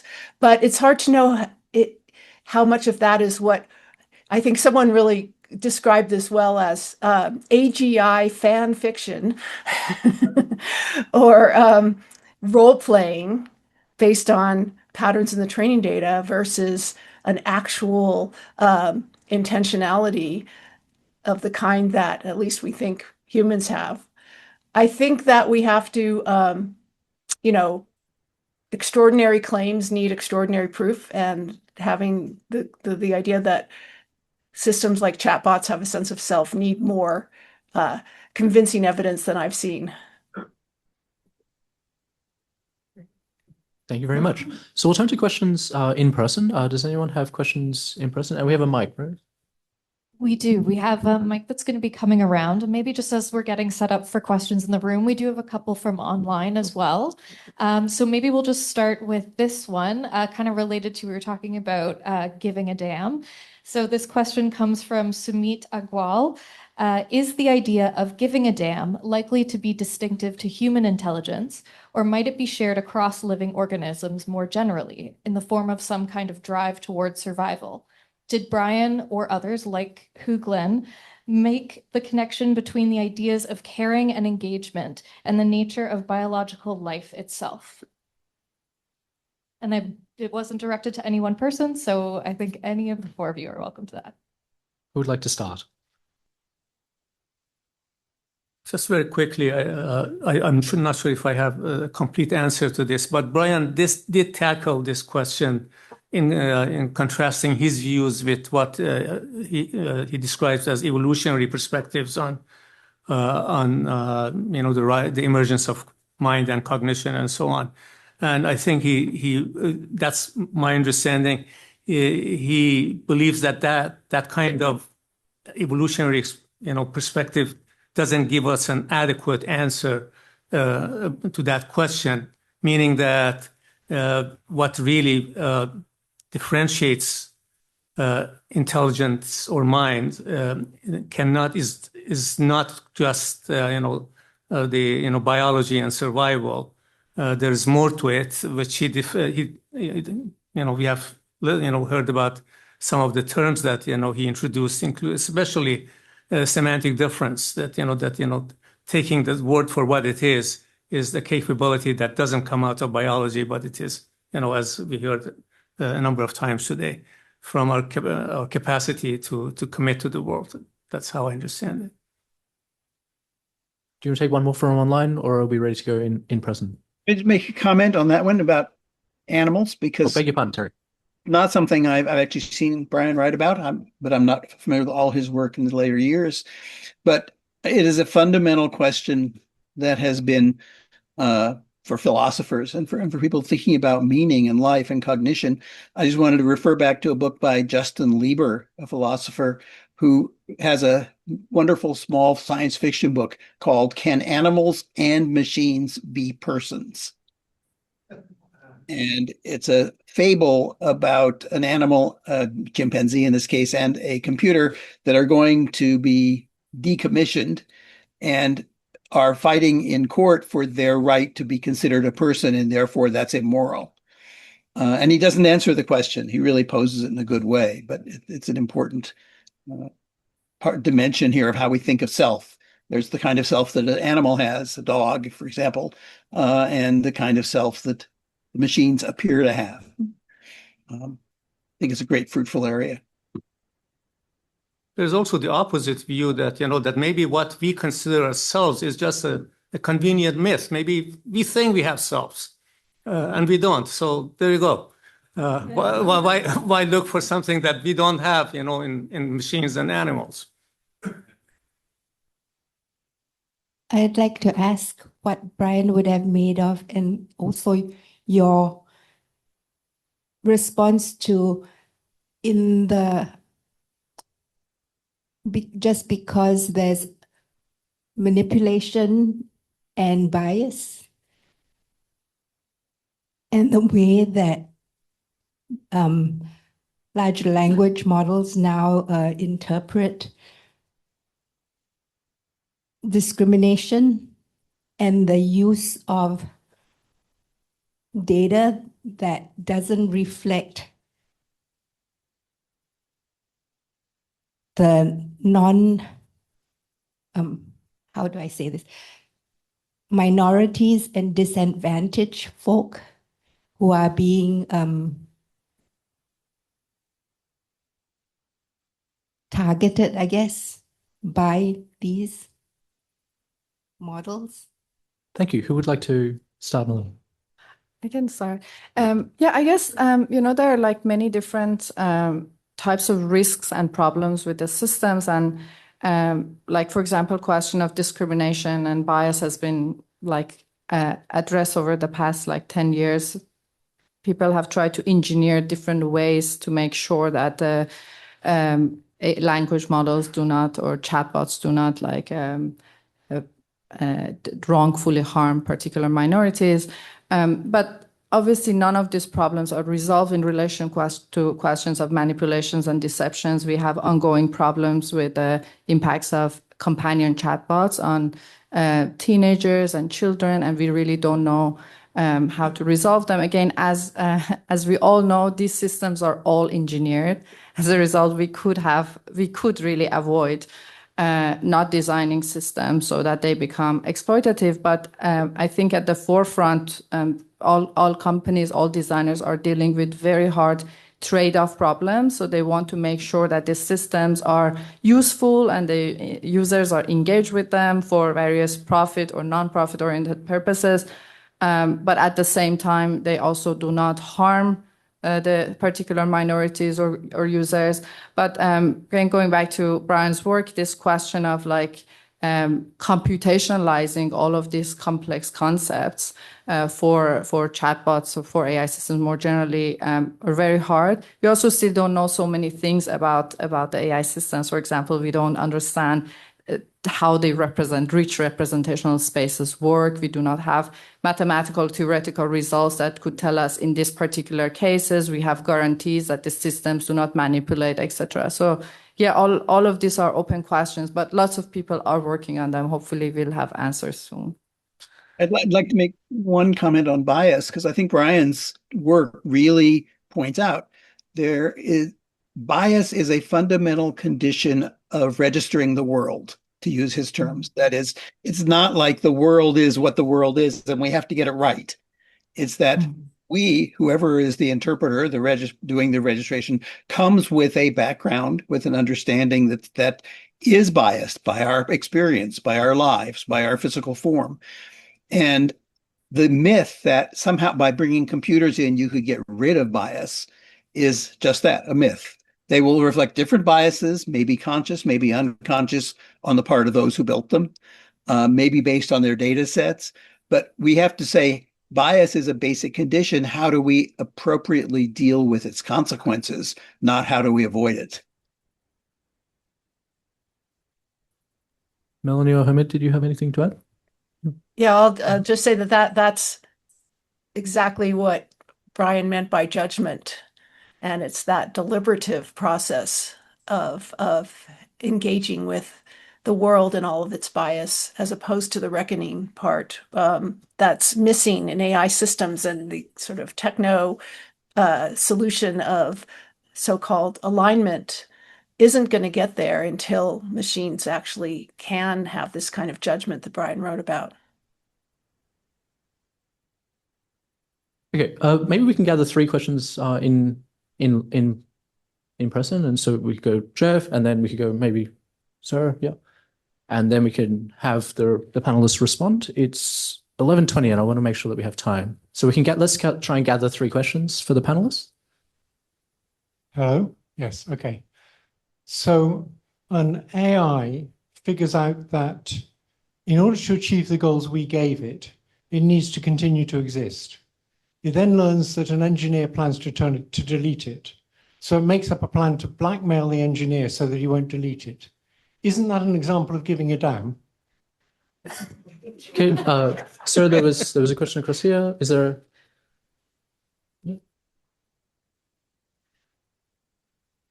That's a tough one. This question itself is going to take the whole day, right? Do we collect that question? Yeah, let's collect 3 and try That question? We'll just collect 3. So we're on to the second one. First of all, may I say what a wonderful panel this has been, because it's provided such a compelling insight into Brian's thought. I mean, I was a colleague of Brian's at the faculty, so I knew him as a dean, and being a dean is a very different thing than being a thinker and a writer. And so I've really got a much better appreciation of Brian's life's work from this panel. So thanks a lot. And I want to take up Hamid's question of how do you ask good questions based on what we've already heard. And so my question is about how do we in practice deal with the I guess the prescription from Brian and Joseph Weizenbaum of keeping separate the questions in practice of reckoning and assigning that to mechanical devices and judgment is that what we can exercise ourselves. And that seems to me is a deeply political economic question of who funds and benefits and whose interests our AI systems are being developed in. And while there's been very little talk about that in this panel, Terry mentioned that Brian was a co-founder of Computer Professional Social Responsibility in the early 1980s, which was a deeply political project in opposition to President Reagan's Star Wars initiative. And it seems to me that we are in a current situation where we have to extend our ethics, extend our ideas of care and of making that distinction between reckoning and judgment in a practical, political, economic situation. So I wonder if any of you would like to comment on how Brian's thought can help us in that project. And if you're in a quandary as to who's going to answer, I would direct it at Terry, because Terry was part of that early initiative with Computer Professionals for Social Responsibility, if you want to take that. Terry. Okay, and let's gather one more from over there. Is there one more over there? Oh, yeah. Great. Thank you, everyone. So I would like to try maybe to give it a little bit of a positive spin and ask everyone in the panel, what is your biggest hope or sort of ideal vision for human AI collaboration or relationships? Thank you very much. So let's just go in order, and folks can take on whichever they would like. So Melanie, then Terry, then we'll turn in the room. And as a reminder, there was the AI engineer being blackmailed. There was we exist within a political system, and then positive hope and positive views for the world. Melanie? Yeah, I'll take on the first and the third. The first question, so I think the scenario is there's an AI engineer and it's working for a company, and the company threatens to shut it down. It finds compromising information about the chief executive, and then it blackmails the chief executive. So doesn't this mean that it gives a damn? Well, this scenario actually was from a red teaming exercise done by Anthropic on chatbots. And even they admitted that the way they set up the scenario and gave it to the machine was kind of providing it what they called a Chekhov's gun. That is a piece of information that is kind of leading the chatbot towards this inevitable blackmailing response. So, I think to separate role playing, in the words of Murray Shanahan from DeepMind, from actually giving a damn, so role playing giving a damn versus actually giving a damn, is difficult and will take a lot more understanding of what the machine is doing, how it's doing it, and the extent to which it's consistent and sort of isn't just reacting to this Chekhov's gun scenario. And I think all of the red teaming efforts that we've seen that show this kind of deception and bad behavior do have this kind of Chekhov's gun flavor to them if you actually look at the transcript of the red teaming. And it's, to me, that's not enough. If I ask Claude, do you love me? And Claude says, yes, I love you. I don't really believe that it loves me.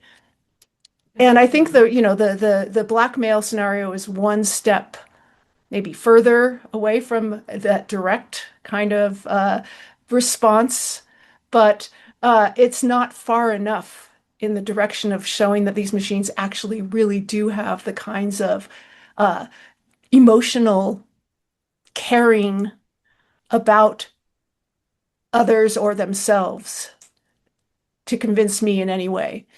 The third question was about how do we want to collaborate with machines, or what's going to be our relationship with machines. I firmly believe that we should see machines as a tool, not as another kind of person, unless there's very, very strong evidence of the kind of giving a damn that we talked about. Even Sam Altman, in one of his guises, said we should not anthropomorphize these chatbots. I think he's kind of gone back and forth on that, but we should firmly keep them in the position of tools that are going to assist us, very, very powerful tools, but tools nonetheless. And I really recommend to everyone to read Dan Dennett's essay before he died called We Should, I can't remember exactly what it's called, but it's something along the lines of, we should not allow machines to be artificial persons. Okay, I'll stop there. Thank you, Melanie. Terry.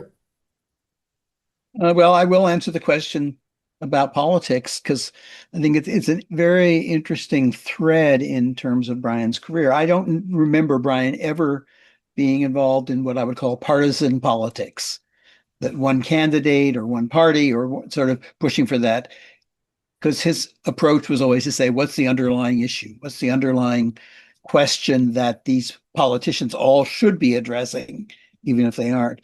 And to go specifically to the CPSR example, that was posed very much as an engineering question. So at the time, Reagan was advertising that he would create this invulnerable shield against missiles. The underlying politics is, of course, then we can dominate the world because we can kill them and they can't kill us. But the argument was not about whether that's a good policy or not, although Brian deeply believed it was not a good policy, but whether it was actually practical or not. All of the arguments that were put forward in testimonies to Congress and in the documents and so on were, we're computer scientists. We know that a system of this complexity and criticality could never be built to work the first time without real testing. That just is not the experience in the world of computing. So don't put your faith in a system that's, from an engineering point of view, simply impossible to build. And I think that would be Brian's address to all of these questions, which is what we need to do is to get those who are responsible, including politicians, to really address the underlying ethical issues and people issues rather than focusing on the specific proposals and the specific things they're doing.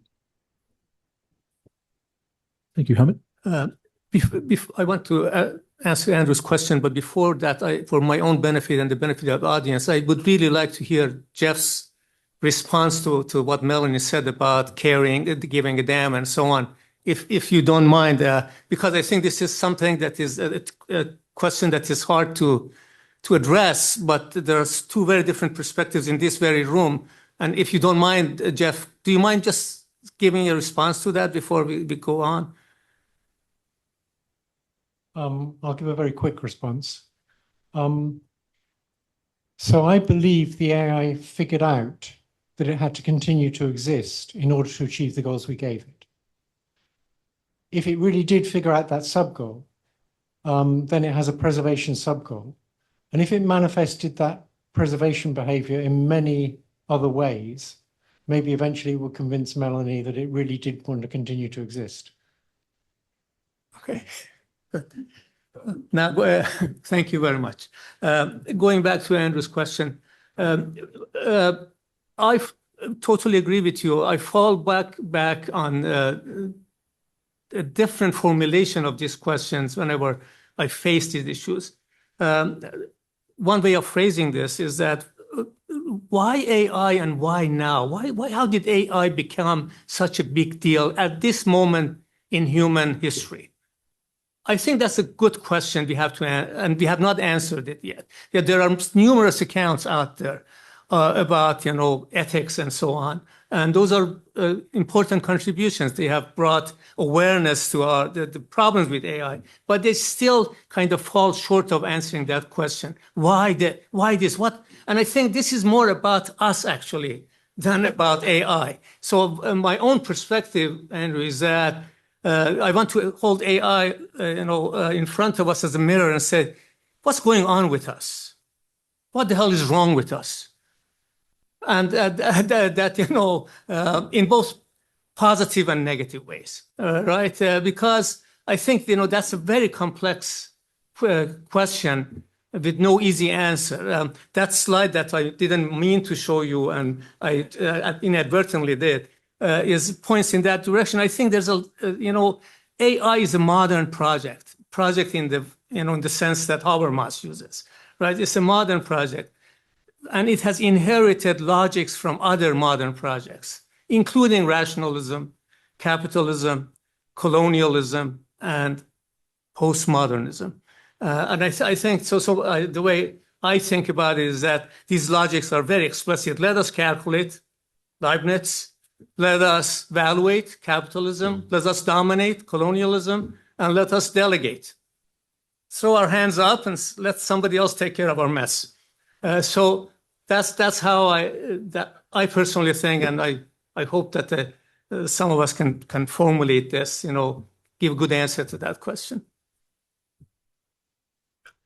I want to say, add something to, or maybe give a different answer to Jeff's question. So I think maybe it's kind of important to, at some point, reflect on the question of what does it mean to give a damn?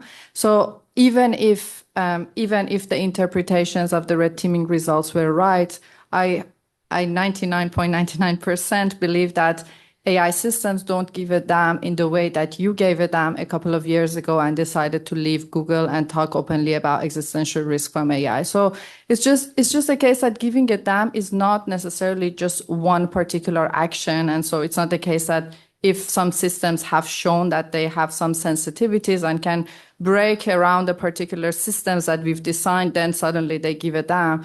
But maybe it's just a case that humans can give a damn about many different topics and many important issues. And because we don't know the cognitive capacities, computational capacities of the meaning of giving a damn, because it's a mal-posed kind of concept, maybe for good reasons, like it's impossible to give a binary yes or no answer to this question.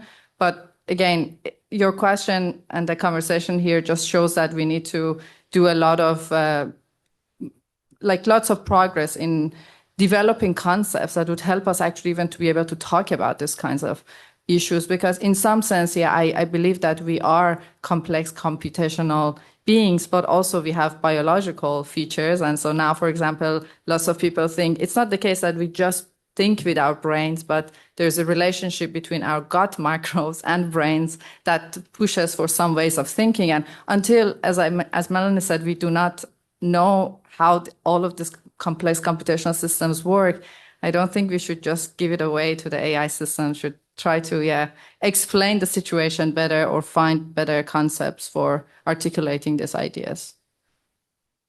Thank you. So we have about 10 minutes left of the panel, so we'll take a few questions from online, maybe in the same exercise, and then the panel can respond. Absolutely. So Raj asks, most of human intelligence is grounded in embodied learning. A baby learns a concept of weight or distance by physically interacting with the world. AI conversely learns through disembodied statistical patterns in data. Does a system truly know a concept if it has never felt the physical constraints associated with it? And can we ever achieve true general intelligence without giving AI a physical or simulated body to experience these innate feels? And then we also had a question. What would Brian say about the role of involving Indigenous scholars and engineers in bringing judgment into AI? Perfect. Thank you. Melanie, would you like to start? I feel bad for okay. This whole question of embodiment, this is something that's been discussed for millennia, probably. I think it's a difficult question. I've been very surprised at what AI can accomplish through disembodied kind of passive training, that it was able to kind of grasp the structure of language, that it can translate between languages almost as well as humans. That it's just been very surprising what can be accomplished without a body. I've been quite surprised. That being said, I do think there's some kinds of things about our human intelligence that are very much shaped by the way we are embodied and interact in the world. And we have certain biases that are associated with that. I think it helps us learn much more efficiently than AI systems can learn. They're well known for their incredible inefficiency at learning. And it helps us in using common sense in a much more flexible way. I don't know if we need a body, if a system needs a body to have something like quote unquote general intelligence, which I also don't know what that even means exactly. But I think that it's going to be harder than a lot of people think to get AI to think like we do in the cases where we want it to think like we do without having the kind of interaction with the world that we have. Okay, I'll stop there. Let me make a couple of brief comments on that topic. First is later today in another panel, one of the panelists is Paul Durish, and his book about this topic called Where the Action Is, The Foundations of Embodied Interaction. So that's 25 years ago. He's been thinking about embodiment, and I look forward to hearing much more about this question of embodiment from him. The other is that if you look at what's going on in AI today, there is a lot of work on what they call world models. What happens if you take a robot, you give it cameras, you give it all the things which put it physically into a world, and does that all of a sudden say now, okay, therefore it's conscious, therefore it's intelligent in the way we are? And I think that's going to become a more direct question when these efforts take root and there is really embodied AI walking around with the rest of us. And is it still not a person, and in what way? And I think that's a great question that we're going to have to focus on. just very quickly, I think this question of the relationship between language and the word and the world is a big one. No easy answers. What I'm surprised, like Melanie said, by how much these systems can access the world without a world model through just language. It's just quite mind-boggling. We didn't expect this. We have to be honest. It says something about what that question about where does physical interaction with the world come in, and is there a way to go around it? Apparently, so far, these models have been able to deceive us into thinking that they can. Whether or not it's authentic, that goes back to the earlier question that Jeff asked about giving them or caring and so on and so forth. No easy answers in my mind, I think. But there's a lot to learn from what is happening. I think we also have now a lot of advancements in building multimodal generative AI systems. And if you think about humans as complex computational systems, that's how I think about them. We process we receive different types of sensory data. We kind of process them in complex ways, and then we act. So in some sense, yeah, I think the systems are doing great in basically this receiving aspect and the reckoning aspect of the data. But I think what these systems might fail, and again, we don't know how to measure that, is that humans are very successful in building a kind of a contextual model of the situation in which they are at. We are very good in shifting the context in which we are talking, discussing. We are very successful in receiving implicit cues when we go in an environment, cues that are not necessarily available in the sensory data. Sometimes, obviously, we fail as well.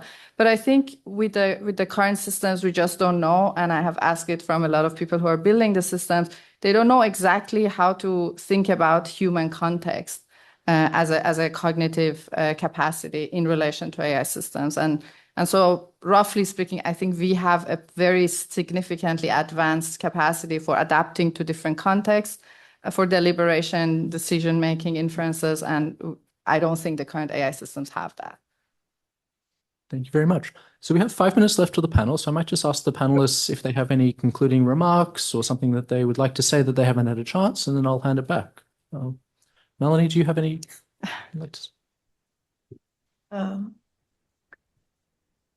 I don't have any incredibly wise concluding remarks, but I'm just want to bring back to thinking about Brian and how much he has kind of enlightened me about some of these issues, and how just asking the right questions, the questions that are not really wouldn't occur to people, like how do we understand what an object is, and that understanding what an object is and as an object in the world is an achievement of intelligence, not a given. And I think that's the kind of question an AI system, at least the ones we have today, would never ask. So just want to thank Brian for asking the right questions. Very well said. Terry? I want to use the beginning of that time to address a question that got lost in the 3-question thing about bringing in indigenous people, because I think it relates back to a fundamental question, which we talked about earlier, which is bias, right?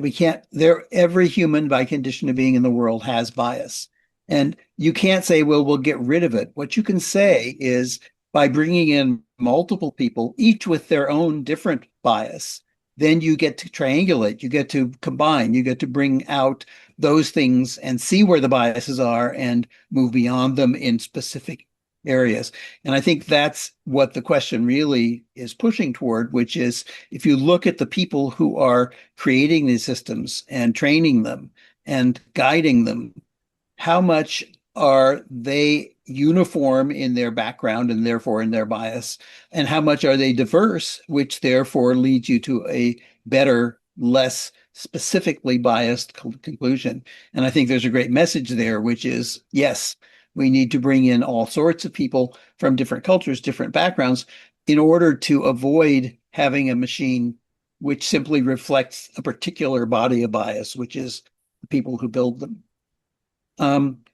On the larger question, I guess it's hard to improve on what Brian has said and what many people have said about him. I think to answer a question that came up earlier, what is the ideal that we're looking towards?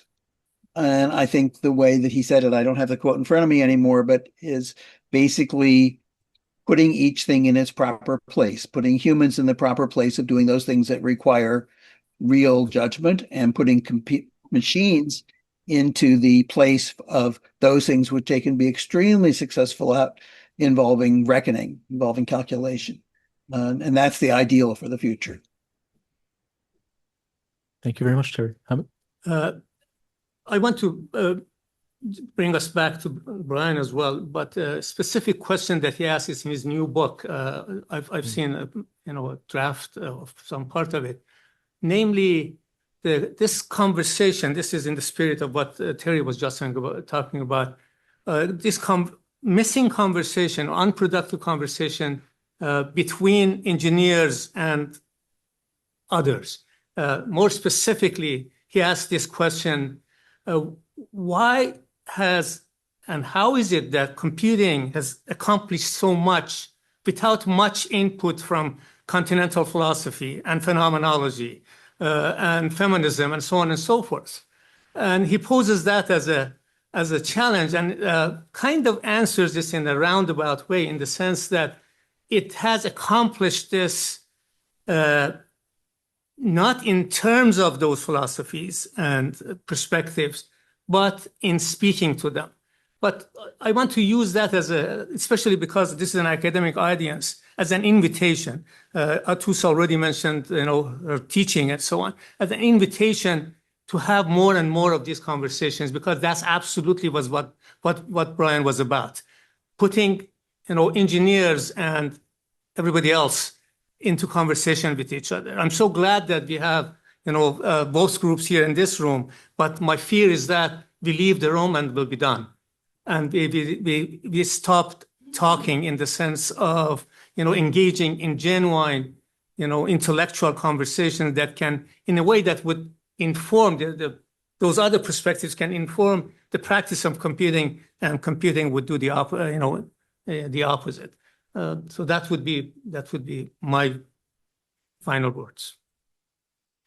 Yeah, I want to talk about the feature of Brian that I very much enjoyed as a student, but I think we didn't touch on it. And that's the case that Brian was always a very humble person. So even if he had specific views about specific topics, when you would go and talk to him as a student or interlocutors, he always would create this open space of possible answers. Like, what is representation? What do you think about it?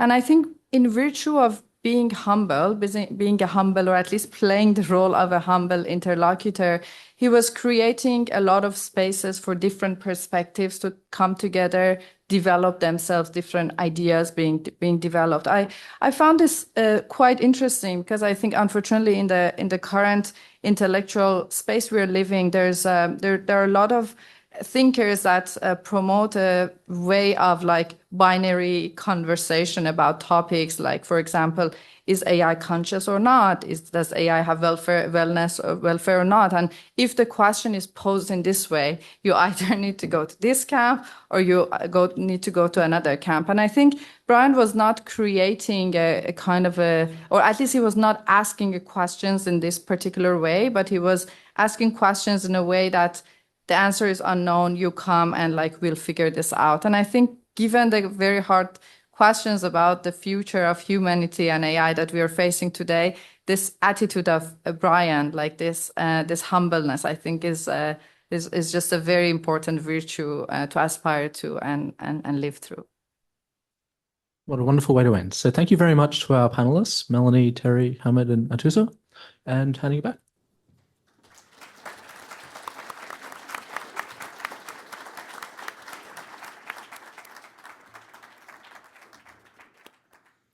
Well, thank you so much to Rohan, to the panelists for bringing us such a rich reflection and discussion and for sharing perspectives of Brian's teaching, his thinking, his work and his friendship in the context of your own work and that of others on AI and the human very broadly. So it was and very expertly. So thank you for that. We will.